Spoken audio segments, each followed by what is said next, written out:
창세기 9장 18절부터 27절까지 말씀을 봉독하겠습니다. 창세기 9장 18절부터 27절 말씀을 한 절씩 교독하겠습니다. 제가 먼저 한 절 읽고 여러분들이 그 다음 절을 읽고 이렇게 말씀을 교독하죠. 먼저 제가 18절을 읽겠습니다. 방주에서 나온 노아의 아들들은 셈과 함과 야벳이며 함은 가나안의 아버지라. 노아가 농사를 시작하여 포도나무를 심었더니 가나안의 아버지 함이 그의 아버지 하체를 보고 밖으로 나가서 그 두 형제에게 알림해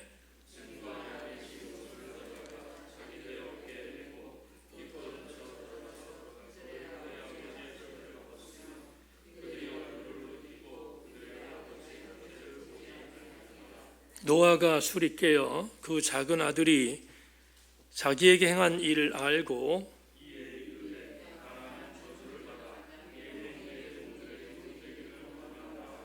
또 이르되 셈의 하나님 여호와를 찬송하리로다. 가나안은 셈의 종이 되고 하나님이 야벳을 창대하게 하사 셈의 장막에 거하게 하시고 가나안은 그의 종이 되게 하시기를 원하노라 하였더라. 아멘. 좋으신 하나님, 수요저녁 예배에 모였습니다. 모인 영혼들, 예배를 드리는 일체 영혼들, 전무했던 은혜가 임하는 시간 되게 하여 주셔서 예배 마치고 나갈 때 이 감독이 있었습니다 라고 하나님께 고백하며 감사하는 마음으로 예배를 마치고 예배당을 빠져나가는 교우들 되어지도록 은혜 내리워 주시옵소서. 성령이 함께 하실 것을 기대하며 예수 그리스도 이름으로 기도 올리옵나이다. 아멘. 말씀에 기대를 거십시다. 인사합시다. 말씀에 기대를 거십시다. 한 번만 더 인사합시다. 집중하십시다. 인사하겠습니다. 집중하십시다.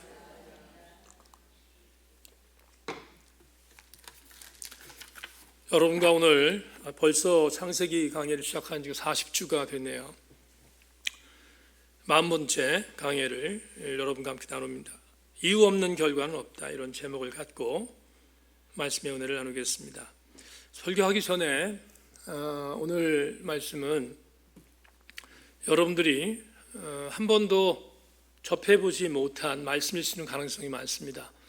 혹여나 들으신 분이 있을지는 모르겠지만 거의 대부분은 오늘 설교의 텍스트가 전혀 들어보지 못했던 그런 말씀이 될 가능성이 많기 때문에 조금만 더 집중해서 오늘 우리에게 주시는 말씀의 의미가 어떤 건가를 다시 한번 깨닫고 그렇게 돌아가시길 바라고, 그러기 위해서는 조금 더 집중하고 조금 더 경청해 주셔서 사모한 은혜를 받고 돌아가는 귀한 이 저녁 시간 되기를 주의 이름으로 축원합니다.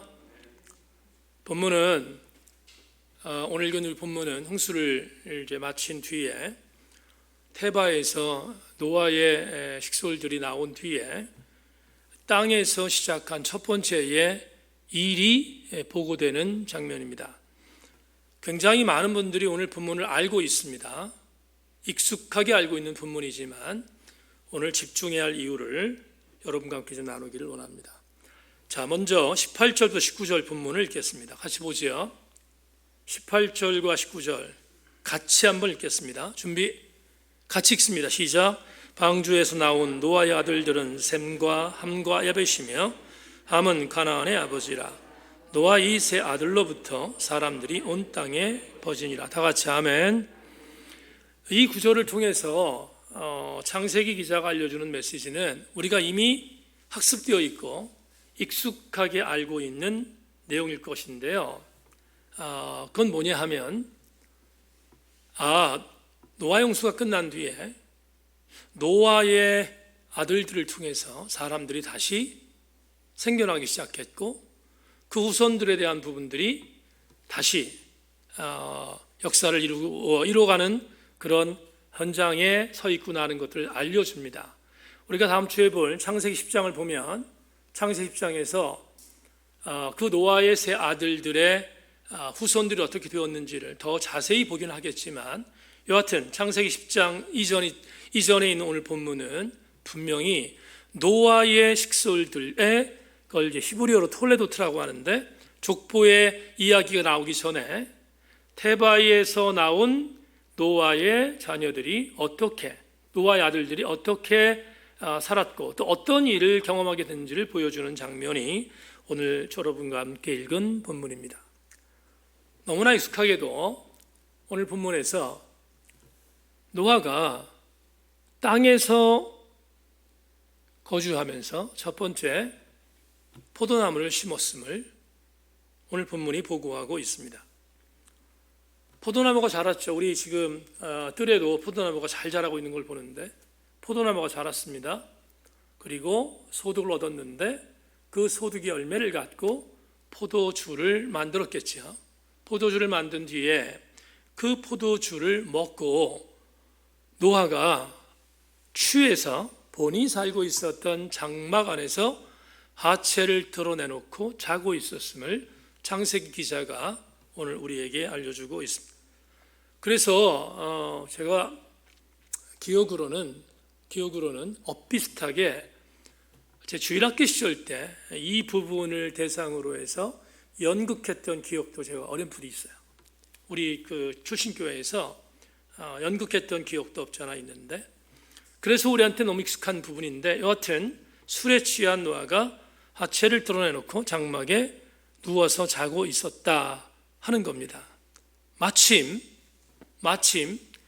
함이라는 아들이 아버지가 자고 있는 장막에 들어왔는데, 아버지가 하체를 드러내놓고 자고 있는 것을 보고 오늘 본문 22절에서 자기의 또 다른 형제들, 셈과 야벳이겠죠, 두 명 형제들에 가서 아버지가 하체를 벗고 자고 있다는 사실을 알렸다고 22절에서 우리한테 보고하고 있습니다. 그러자 함의 전가를 받았던 두 명의 아들 야벳과 셈이 장막으로 함과 같이 갔겠죠. 갔는데 오늘 23절을 보면 23절에서 가끔 우리가 그 사극에서 보는 것처럼 왕을 아련하고 그리고 나갈 때 돌아서 나가지 않잖아요. 돌아서 나가지 않고 뒤로 나가지 않습니까? 그거 한번 상상해 보십시다. 자기의 형제였던 함이 아버지가 하체를 드러내놓고 자고 있다는 얘기를 듣자 장막에 들어서자마자 이 두 아들들은 뒤로 들어갔음을 성경이 말합니다. 뒷걸음질을 하고 들어갔습니다. 그리고 고개를 아버지 하체의 반대편으로 돌린 뒤에 아버지 하체를 가리는 그런 작업을 했음을 오늘 본문 23절이 보고하고 있지요. 그러니까 뚜렷한 차이가 있다면 함은 아버지 하체를 본 것이고 야벳과 셈은 아버지 하체를 보지 않고 덮었다. 이게 창세기 기자의 보고예요. 그러자 이 일이 있고 난 뒤에 잠에서 깬 노아가 이 일을 들었겠지요. 그리고 오늘 본문 24절부터 27절에서 이렇게 말하고 있습니다. 자막 보죠. 24절 한번 읽겠습니다. 준비 시작. 노아가 술이 깨어 그의 작은 아들이 자기에게 행한 일을 알고 이에 이르되 가나안은 저주를 받아 그 형제의 종들의 종이 되기를 원하노라 하고 또 이르되 셈의 하나님 여호와를 찬송하리로. 가나안은 셈의 종이 되고 하나님이 야벳을 창대하게 하사 셈의 장막에 거하게 하시고 가나안은 그의 종이 되게 하시기를 원하노라 하였더라. 아멘. 자, 보세요. 우리가 좀 주목할 것이 하나 있는데요. 이제 노아가 자기의 일을 술이 깬 뒤에 알았잖아요. 알고 났는데 노아가 이렇게 했다는 거예요. 지금 창세기의 저자가 말하기를 노아가 이렇게 했다라고 이야기하고 있는데 함이 나오지 않고요. 함의 아들이 나옵니다. 그 아들의 이름이 가나안인데 가나안이 저주를 받게 돼서 그 형제들에게 형제들의 종이 된다. 그렇게 종이 될 것이다 라고 하는 것을 예고받습니다. 그리고 셈의 하나님을 찬양하는 모습이 나오죠. 그리고 가나안은 셈의 종이 된다. 이렇게 본문이 말하고 있습니다. 또 하나, 화채를 가려주었던 야벳 때에서도 야벳을 창대케 하사, 좀 이따 설명할게요. 셈의 장막에 거하게 하시고 가나안은 그의 종이 되게 될 것이다 라고 하는 예언의 메시지를 노아가 남깁니다. 자, 여러분, 우리는 이 본문을 통해서 이미 학습되어져 있는, 그리고 세뇌되어 있는 지식이 있어요. 아마 우리 여기 계신 분들은 거의 대부분 한 번쯤 들었을 것 같아요. 이 드라마 같은 이 사건을 통해서 우리가 이미 교육받은 것이 뭐냐 하면 이거죠. 노아의 하체를 가려주지 않았던 함은 저주를 받아서 형들의 족속들에게 종이 되는 것, 그 정도면 괜찮은데 우리한테 너무 익숙해져 있는 것이 있습니다. 노아의 하체를 가리지 않은 함은, 그리고 그의 후손이었던 가나안의 족속은 다음 주에 볼 거예요. 그런데 얼토당토하는 그런 얘기가 우리에게 학습되어 있습니다. 뭐라고 되어 있어요? 이슬은 저주를 받아서 아프리카 쪽의 주상이 되어서 흑인종의 주상이 되었다라고 가르치죠. 그리고 셈이라고 하는 아들과 야벳이라고 하는 아들에 대한 부분들은 아주 축복받은 족속으로 해석이 됩니다. 우리가 황인종이고요. 그리고 백인종이 있는데 소위 일반적으로 말하는 삭습되어져 있는 내용이 뭐냐면, 아, 그렇구나. 그래서 셈의 후손들은 피부가 하얀 백인이 되고 우리 야벳의 후손들은 우리와 같은 황인종이 되었다. 근데 둘 다 복받은 후손이 되었다라고 하는 쪽에 학습되어져 있는 모습으로 이미 우리가 많이 들었어요. 제가 왜 이 말씀을 드리냐면 지금도 아주 굉장히 선명하게 알고 있는데요. 제가 학생의 시절도 기억하는데, 학생 시절 때 제 출신 교회에서 부흥회를 했는데 부흥 강사에 모셔서 굉장히 강조했습니다. 우리 황인종도 복받은 그런 족속이다. 이렇게 부흥회 때 말했던 분명한 기억이 제가 있습니다. 근데 그때는 복받았다고 하니까 우리 황인종이, 그래서 아멘을 한 100번 정도 한 것 같아요. 정말로 그렇게 우리는 복받은 어떤 족속이구나 하는 생각을 갖고 자부감이 있었어요. 물론 약간 셈에 대한 시기점이 있긴 했지만 우리도 복받았다. 이렇게 학습되어져 있는 것이 자라오면서 더 많이 깊숙하게 자리매김하고 있었던 것이 사실입니다. 근데요, 여러분, 속으면 안 됩니다. 절대 속으면 안 돼요. 말도 안 되는 해석이다 하는 겁니다. 전혀 성서적이지 않은 해석이다. 물론 10장을 공부할 때 다시 얘기하겠지만 전혀 신학적이지 않고 전혀 성서적이지 않은 내용을 왜 그렇게 전했는지, 그건 정말 우리가 너무 무지했던 것이 아닌가 하는 생각이 드는데 시초를 말씀드리겠습니다. 학자들은 개괄적으로 구약학자들이 이 내용에 대한 부분들, 오늘 본문의 내용들을 이렇게 정리합니다. 여러분 자막 보십시오. 셈, 함, 야벳은 고대 팔레스타인 지역에 살았던 대표적인 세 종족들의 시조다. 개괄적으로 말해서 야벳은 인도 유럽 계열의 사람들의 주상으로 거론되고, 함은 이집트 사람을 포함한 아프리카 사람들의 주상이다. 함의 아들 가운데 막내인 가나안은 가나안 땅을 정착한 초기 원주민이다. 셈은 히브리 사람들을 포함한 셈족의 수상들로서 일컬어진다.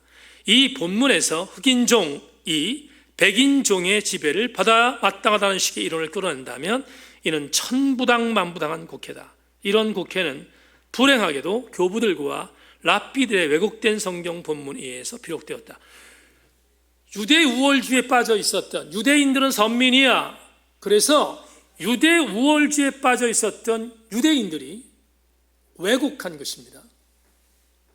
그래서 함은 당연히 지배받는 민족으로 전락시켰어요.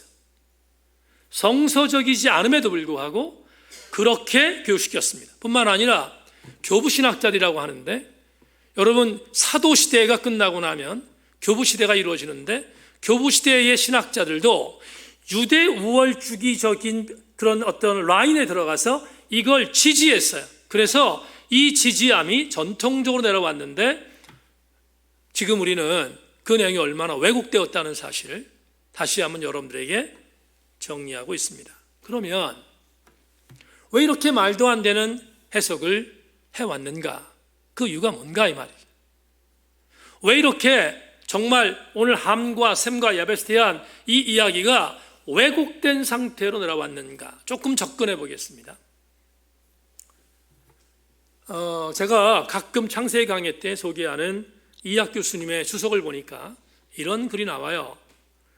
아마도 함, 셈, 야벳 중에서 함이 아버지 하체를 가리지 않은 것을 가리켜서 전통적으로 아마도 가정윤리적인 차원에서 해석했을 가능성이 있다는 거예요.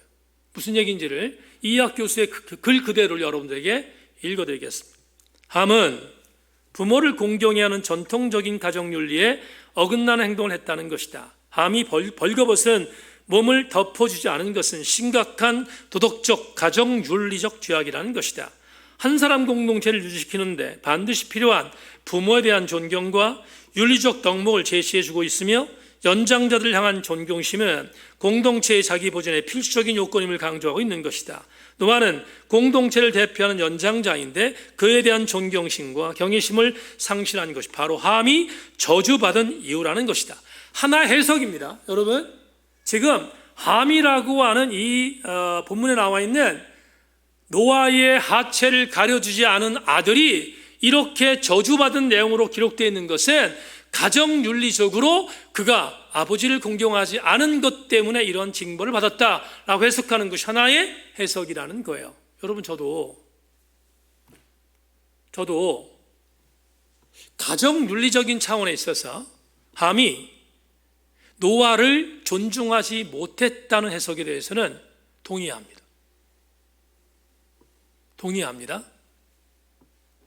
여러분, 생각해 보세요.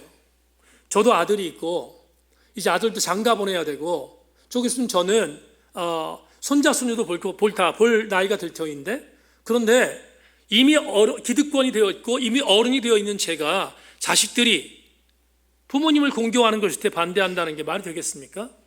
그런 해석으로 진행되어지는 내용을 반대하면 제가 제정신이겠습니까? 저도 가정윤리적인 차원에 있어서 함이 아버지를 존중하지 못했다는 해석에 대한 것은, 그런 해석을 하는 학자들에 대한 부분들을 동의합니다. 그런데 동의하는데 한 가지, 그렇다고 해서 이 동의가 오늘 본문의 해석에서 맞는 해석인가에 대해서는 동의하지 않습니다. 지금부터 그 얘기를 드리려고 하는데, 분명히 어떤 한 차원에 있어서, 윤리적인 차원에 있어서 부모님을 공경하는 쪽으로 오늘 함이 저지른 죄에 대해서 해석하는 것을 저도 동의합니다. 그건 여러분 윤리적 차원에서 동의해요.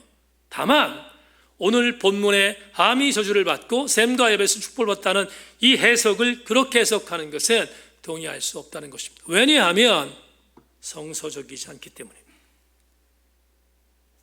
그것 때문에 함이 야벳과 그리고 셈의 어떤 후손들에게 지배를 받아야 되고 종속되어야 한다는 해석에 대해서는 결코 동의할 수 없습니다. 그러면 왜 그런가? 그 이유가 있어요. 그 이유는 오늘 본문은 사실은 가정윤리적인 차원에 있어서 해석이 되어지는 본문이면 본문 해석해서는 절대로 안 되는 본문입니다. 그러면 오늘 본문은 어떻게 해석해야 되겠는가? 이 해석은 본문의 정황을 먼저 해석하는 것이 정상이에요.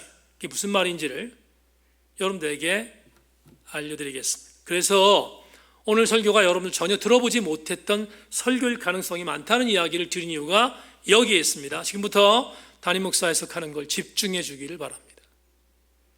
오늘 본문은 이런 시대적인 정황을 담고 있는 거예요.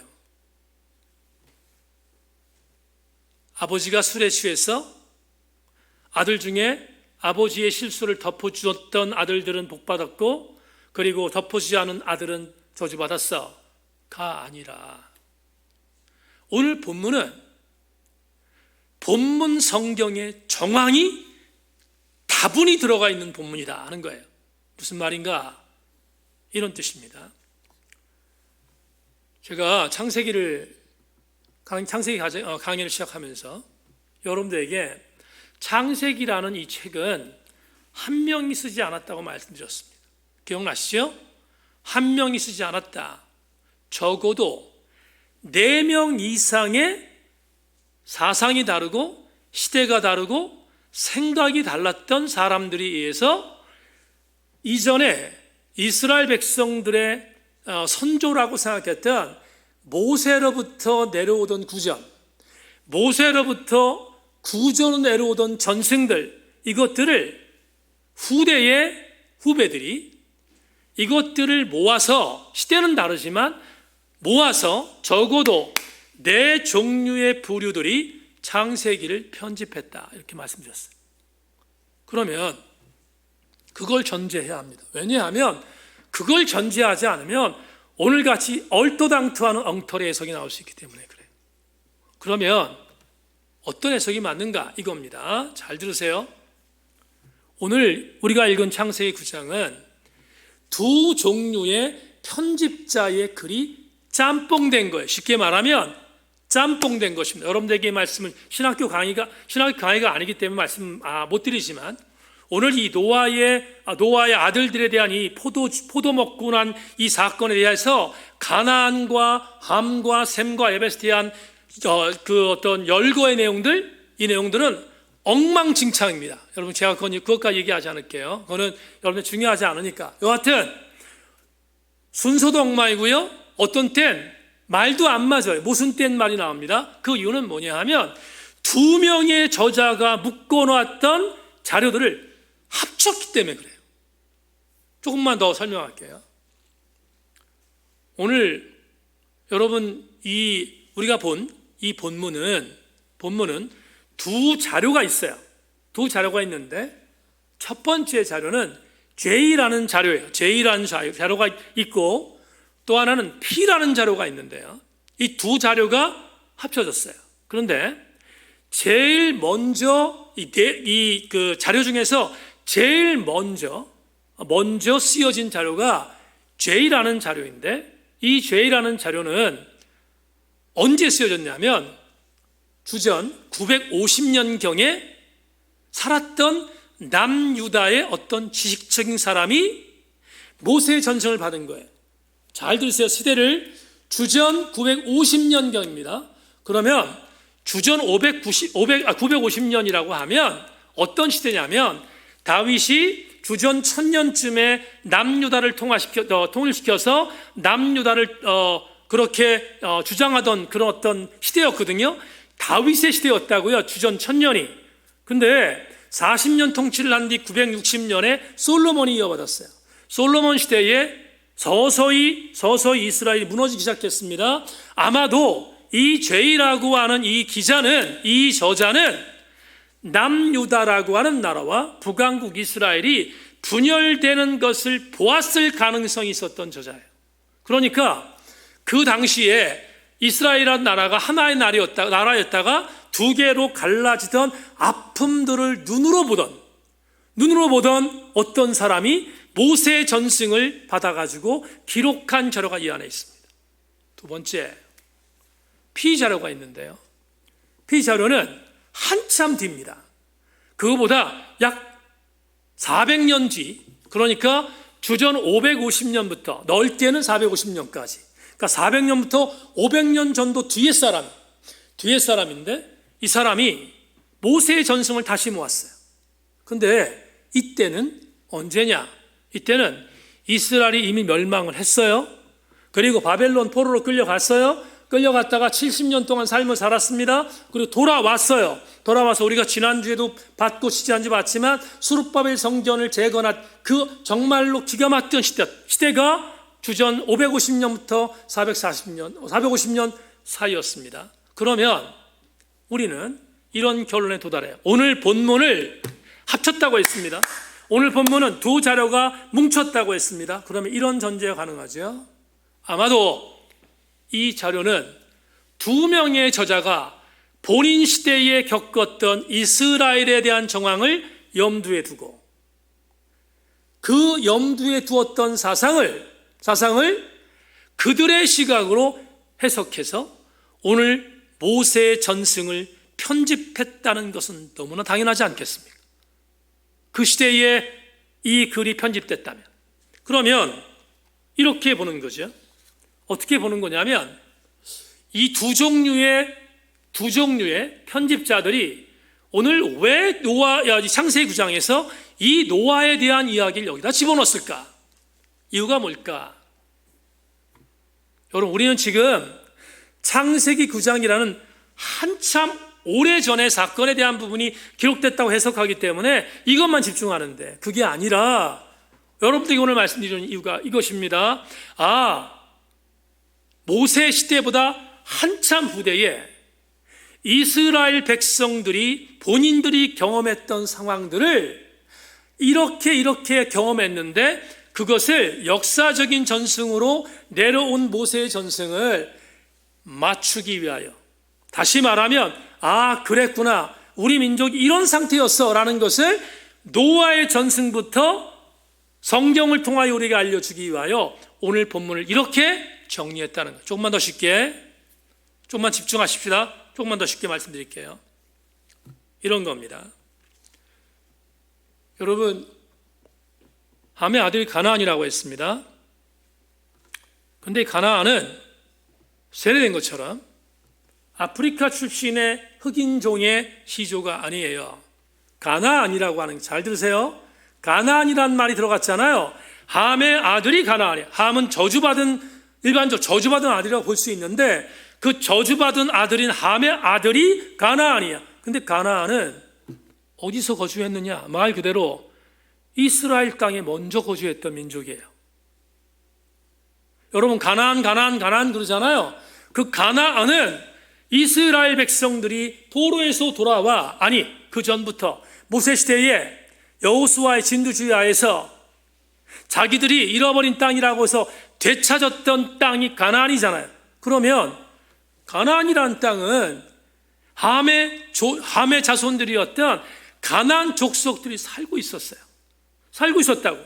근데 여러분, 가나안 사람들 입장에서 바라볼 때는 땅을 뺏긴 거예요. 가나안 사람들의 입장에서 바라볼 때는 이스라엘이라는 나라가 들어와서 우리의 땅을 뺏은 거잖아요. 그 가나안이 뭐예요? 팔레스타인이거든요.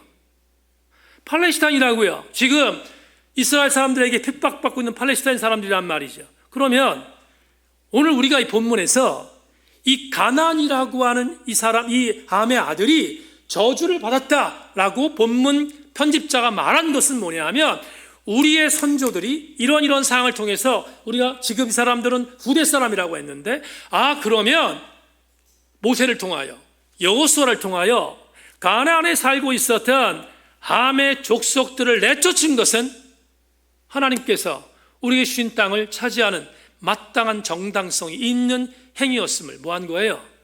강조한 거예요.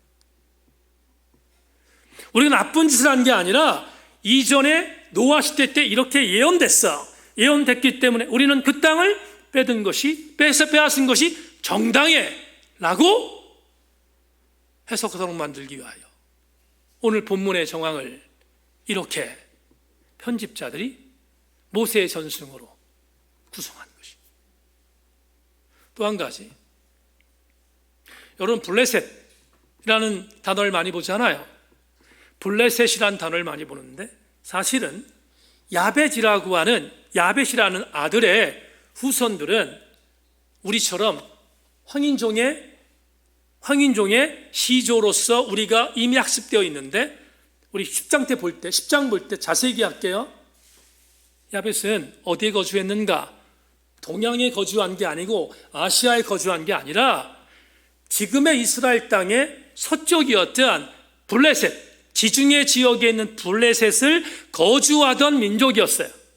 그러면 야벳이라고 하는 이 아들들의 후손들은 이미 학습되어진 것처럼 복을 받아서 그래서 황인종의 어떤 시조가 되어지고, 그리고 이 야벳은 창창대로로 어떤 삶을 살았던 민족이 아니라 도리어 오늘 본문에도 말하고 있죠.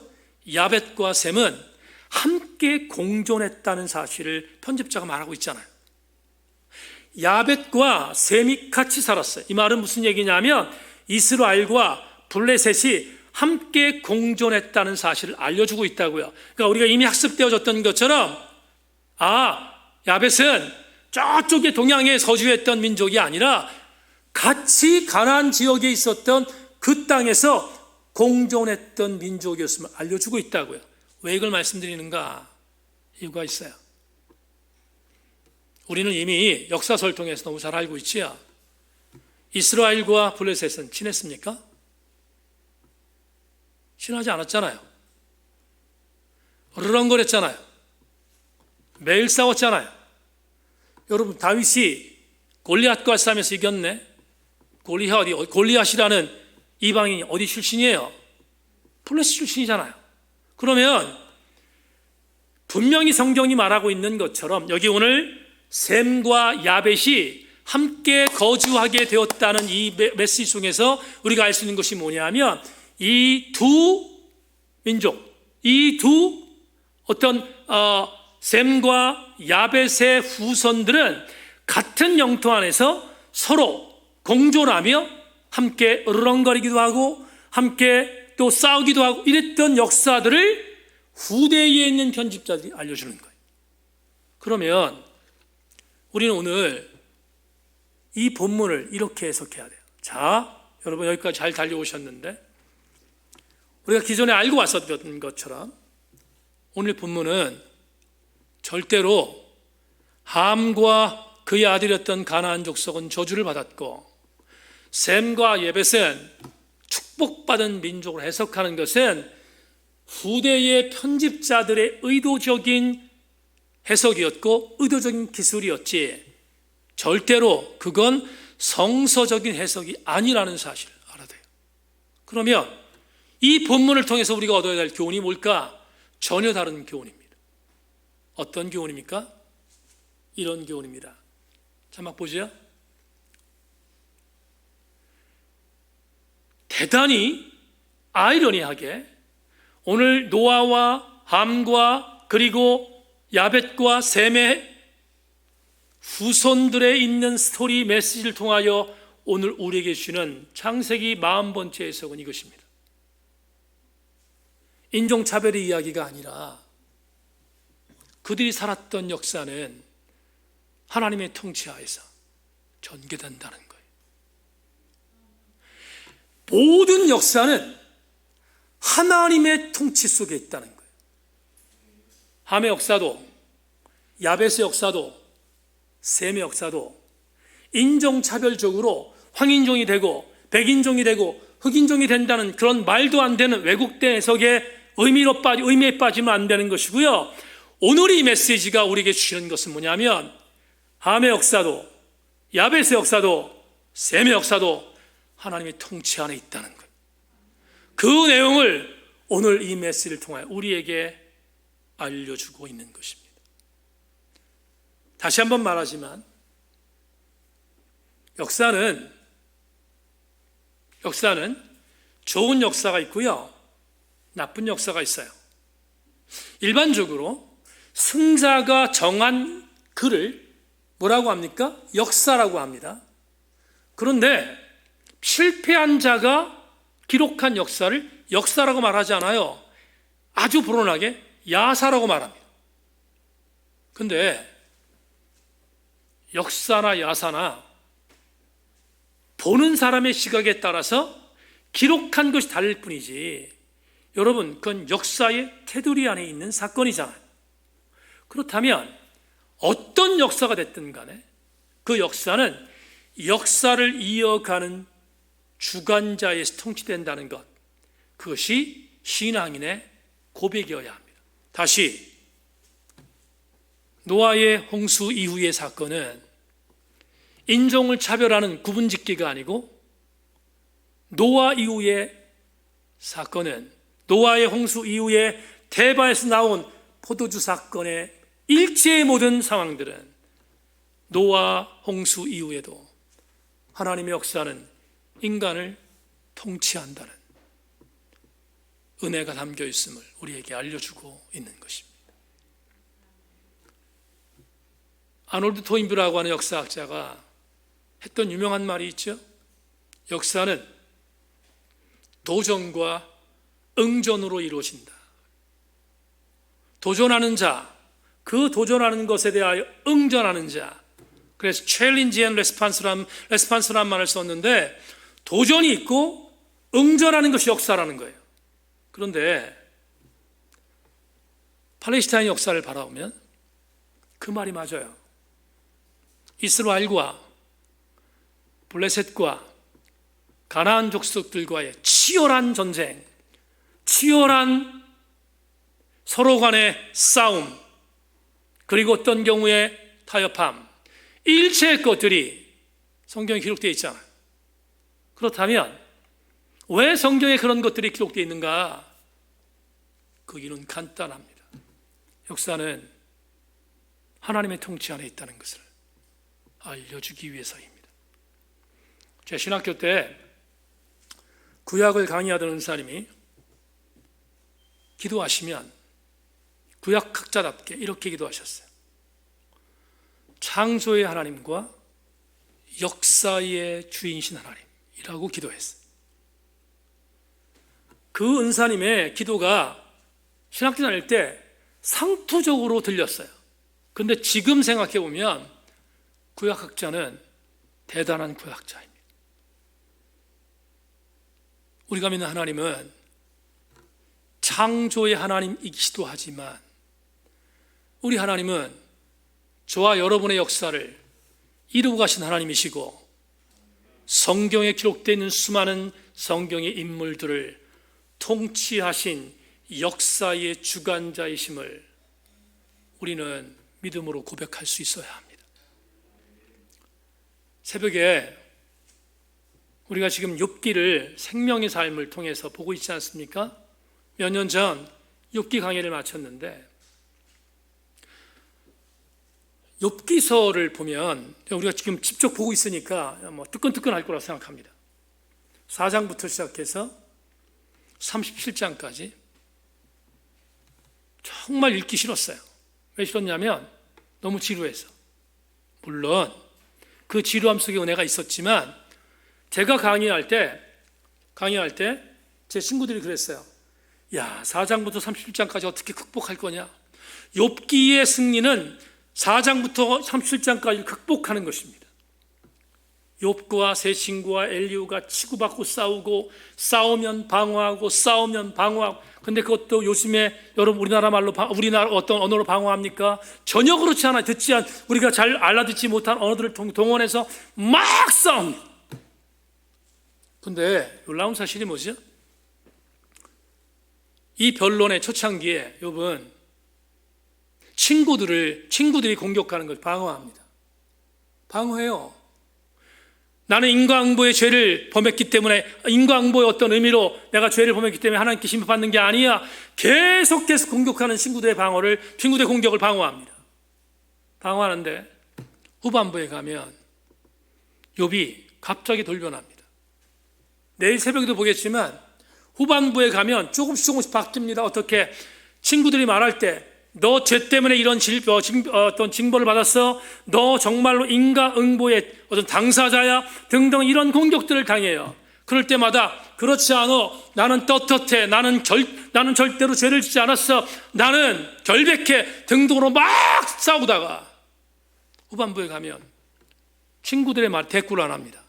욥이 대꾸 안 하고 갑자기 시선을 돌려요. 돌리고 나서 친구들이 공격한 것을 빌미잡아 하나님께 삿대질합니다. 여러분, 우리는 욥이 당대 의로운 자라고 해서 그가 초창기에 주신 자도 하나님이요 취하는 자도 하나님이라고 말하니까 굉장히 위대한 사람을 보지만 우리 욥기 이만 공부했으니까 아실 거예요. 욥도 별 볼 일 없는 인간이었다고요. 그래서 공격을 받자 성질 나니까 하나님께 삿대질하는 장면 후반부에 나와요. 35장 36장 쪽에 그걸 달립니다. 그런데 37장까지 그렇게 치고받고 싸우는 친구들, 하나님께 삿대질하는 욥을 바라보면서 단 한 번도 하나님은 등장하지 않아요. 한 번도 나오시지 않아요. 이미 공부했으니까 기억하신 분은 기억할 겁니다. 한 번도 37장까지 나오지 않아요. 그런데 38장에 가서 하나님이 드디어 입을 여십니다. 욥에게. 욥이 억울하다고 토로하며 막 삿대질하는 것을 바라보셨던 하나님께서 이제는 때가 됐구나, 엘리후의 공격까지 다 마친 뒤에 때가 됐구나, 그리고 하나님이 드디어 욥에게 한마디 하십니다. 그 한마디 한 내용이 욥기 38장 4절 7절까지만 제가 읽겠습니다. 38장 전체지만 그 구절만 제가 읽겠습니다. 내가 땅에 기초를 놓을 때 내가 어디 있었느냐? 내가 깨달아 알았거든 말할지니라. 누가 그것의 도량법을 정하였는지, 누가 그 줄을 그것 위에 띄었는지 내가 아느냐? 그것의 주추는 무엇 위에 세웠으며 그 모퉁이 돌을 누가 놓았느냐? 그때에 새벽별들이 기뻐 노래하며 하나님의 아들들이 다 기뻐 소리를 질렀느니라. 여러분, 이게 뭐지요? 하나님께 막 삿대질하는 욥에게 단 한마디도 안 하시던 하나님께서 다 듣고 나신 뒤에 이렇게 말합니다. 시편 38장 4절 7절 말씀을 한 문장으로 바꾸면 이런 뜻입니다. 욥아, 내가 너를 만들 때 너는 어디 있었느냐? 내가 너를 만들었다. 내가 너를 만들었을 그때 너는 무엇하고 있는가? 어디 있었냐? 묻습니다. 욥은 아무 말을 하지 못하고 드디어 하나님께 두 손 듭니다. 여러분, 2021년 10월 13일 저녁 8시 44분의 역사 가운데서 지금까지의 역사의 시간 속에 여러분들을 인도한 분은 창조주이시며 역사의 주관자이신 하나님이십니다.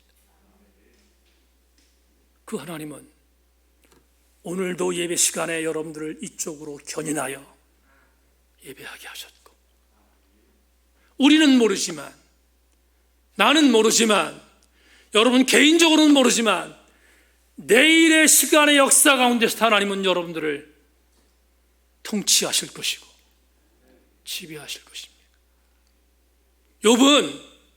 욥은 하나님 말씀하셨던 이 말에 항복했지만 이미 하나님의 역사를 너무 잘 알았던 시편 기자는 시편 31편 15절에서 그 유명한 말을 남겼습니다.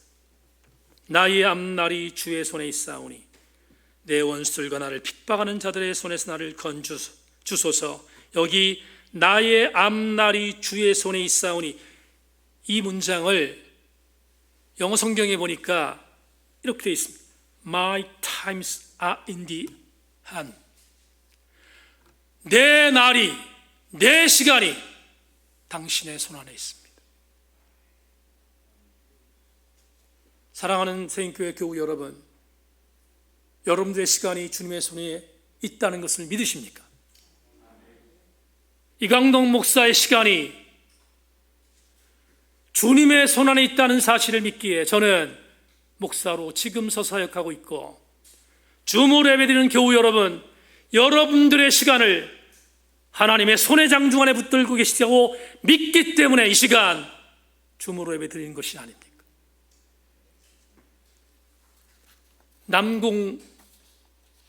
동방연주라고 하는 자매가 불렀던 복음성가 중에 우리도 가끔 부르는 찬양이 있지 않습니까? 그녀가 불렀던 찬양의 가사 중에 후렴 부분에 이 고백이 나오잖아요. 내 생명의 근원 대신 나의 삶의 이유 대신 내 모든 것 나의 전부 아버지 나 다시 일어섭니다. 어리석고 미련한 나 믿음 없어 실패한 나 그런 나를 안아주시는 아버지 나 사랑합니다. 삶의 이유 되신 하나님, 내 삶원의 삶의 근원 되신 하나님, 그분은 오늘도 여러분의 역사를 주장하시는 나의 주군인 것을 명심하고 오늘 예배드리는 모든 교우들 그분을 의지하고 힘있게 남은 3일도 살아갈 수 있기를 주님의 이름으로 축원합니다. 하나님 감사합니다. 오늘 이유 없는 결과는 존재하지 않음을 말씀을 통하여 생각했습니다. 하나님, 내 삶의 이유가 되신 하나님을 믿기에 나는 오늘도 주님 앞에 내 삶을 굴복하여 순종하는 삶을 살기로 결단했습니다. 오늘 우리 모든 예배자들 하나님이 나의 삶의 주관자이신 것을 명심하고 남은 3일도 힘있게 승리하는 우리 모든 성도들 될 수 있도록 복 내리워 주시옵소서. 아버지 하나님의 아름다운 해를 기대하며 우리의 삶의 처소로 돌아가는 모든 교우들에게 하나님 마음껏 축복하여 주셔서 저들의 현장이 더욱더 승리하는 현장이 될 수 있도록 기름 부어 주시옵소서. 감사드리며 우리 주 예수 그리스도 이름으로 기도 올리옵나이다. 아멘.